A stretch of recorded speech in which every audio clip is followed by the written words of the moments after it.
Hello guys, Fuzzfinger here, welcome back to Mr. Pandaria, and today we're going to go for a Brewing Storm, which is actually a PVE scenario. If you're not familiar with scenarios, they're a new feature that have been introduced with Mr. Pandaria and are now available, at least in limited form, on the beta. And they're basically, according to Blizzard, a replacement of group quests. So, obviously since, is it Wrath of the Lich King? Maybe Cataclysm actually. You don't really get group quests anymore out and about in the world.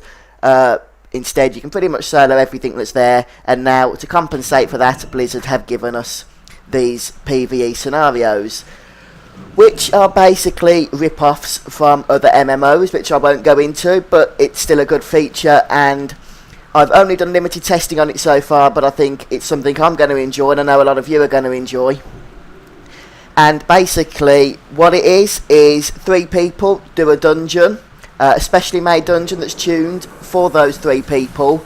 You don't need you don't need tank, you don't need healer, you just need 3 DPS, and you have to complete a certain set of objectives, usually between 3 and 5 different objectives, in order to complete the instance. And that is basically what a PvE scenario is in a nutshell.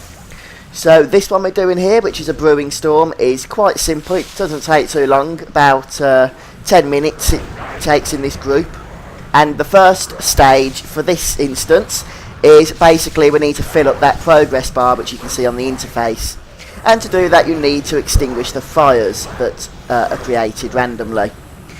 And of course it's never that simple. While you're doing this, mobs are randomly spawning, which you have to take care of. And at the moment there are no item rewards for doing PvE scenarios, and I'm actually guessing that that's the way Blizzard want it. Since they are quite simple to do and they're really quick to complete, it seemed quite silly really just handing out loads of blue items or whatever.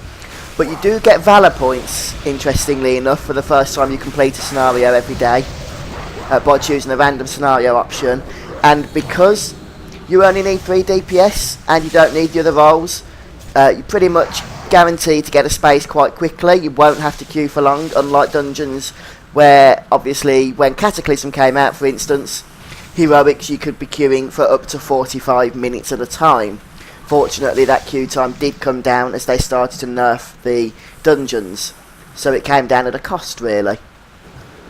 There are, incidentally, only 3 scenarios available for testing at the moment, but in the list there's about 8 or 9 in total, so hopefully more of those will be opened up by Blizzard as the beta goes on. But with the level cap of 90 out now, and with this endgame content starting to become available, obviously no raids yet, but I really think that the expansion pack is quite close to release now. I keep seeing posts on the forums that people are anticipating January next year and stupid things like that. I'm sorry folks, but that just isn't going to happen. It's going to be way out before then. And I'm not really an optimist, but it's just common sense. I mean, okay, there's lots to do with the expansion still, and with the beta there's lots of bugs and there's lots of quests. I know all this, but trust me, the beta's usually a few patches behind what Blizzard have anyway. I really anticipate this game to be out in the summer. Plus I heard on MMO Champion that the pre-Mr. Pandaria patch is probably going to be hitting the PTRs quite soon as well. Now this will be the patch that includes all the system changes, such as the talent changes and whatever other systems are changed in Mists, but not the new content. You get one pretty much before every expansion since Burning Crusade, and they're usually on the realms for about 2 weeks to a month. 2 weeks to a month before the expansion itself is released. So if that comes out on the PTR shortly, which is what we're expecting, since Blizzard are now talking about it, we can expect it on the PTRs for probably about 2 months before it's released on live servers, and then a couple of weeks after that for the expansion. So yeah, I really think we are close to release now, and there's not as much content in this expansion as there was in Cataclysm, obviously because there was all the old zone haulage, so to speak, which had to be tested. You don't have any of that here, and you still only have 5 levels worth of zones instead of 10, so there's not as much content to test. I definitely don't see there being many delays in this game being released. We can expect it soon. But anyway, I'll stop rambling now for a moment, and moving on to stage 2. For this scenario, we need to escort this NPC up to her village, and of course, continuing on with the tradition, we're going to have mobs to fight on the way. The mobs aren't elite, they're only in fact about as hard as standard quest mobs out in the WoW world, in the Mr. Pandaria continent, but there's more than one at a time usually to compensate for the fact there's 3 of you here. Still, you shouldn't find it too much of a challenge. And I don't think this part is a gauntlet, it really is just a scripted event with mobs appearing at certain intervals, but it doesn't matter how quickly or slowly you go. At least that's what I've gathered anyway. I've done this place, well, this is my second time doing it.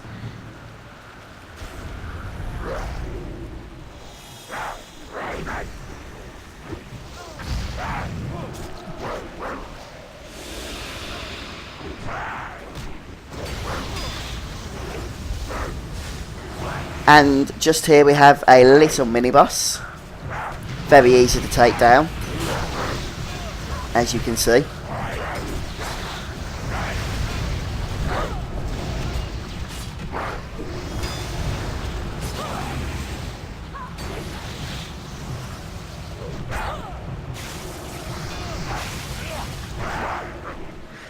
And with that boss down, or that mini boss down, we can actually move on to the third and final stage of this scenario.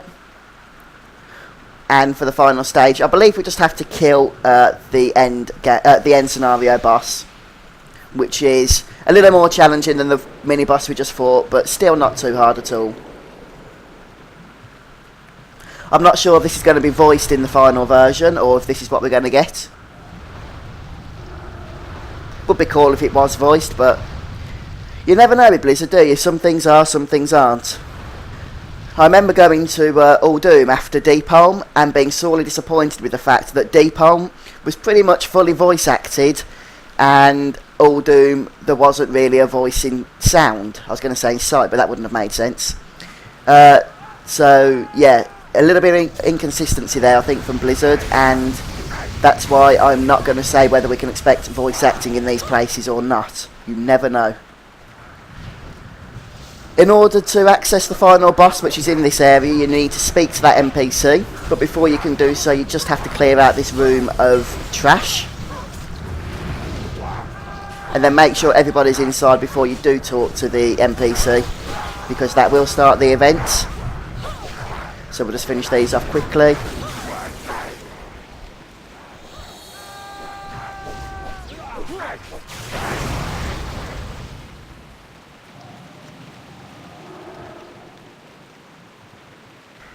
And here it comes on the turtle mounts.